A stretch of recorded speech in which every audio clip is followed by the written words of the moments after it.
आपल्याकडे नसूच शकतो, पण कपिल मुनी यांच्याकडे एक असाच रत्न होता.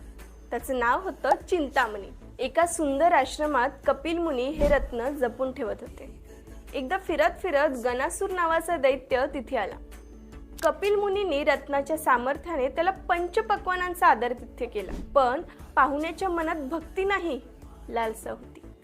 हे रत्न आपल्याजवळ असावे असे त्याला वाटले, म्हणून त्याने रत्नाची थेट मागणीच केली. नकार मिळताच जबरदस्तीने हिसकावून नेलं. ते रत्न परत मिळवण्यासाठी कपिल मुनींनी बाप्पाची उपासना केली. त्यांच्यावर प्रसन्न होऊन रत्न परत मिळवून देण्याचे आश्वासन गणपती बाप्पाने त्यांना दिले.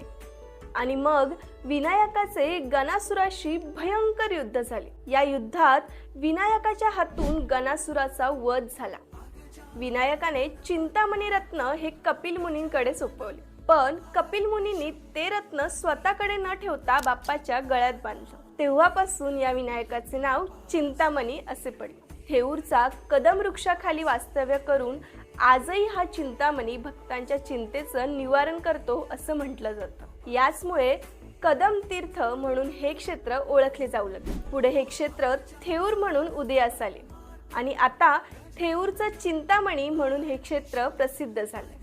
तर अष्टविनायक यात्रेतील 5वे देवस्थान असलेल्या थेऊरच्या चिंतामणीच्या दर्शनाला तुम्ही गेले आहात का, हे आम्हाला कमेंटमध्ये नक्की सांगा. गणपती बाप्पा मोरया.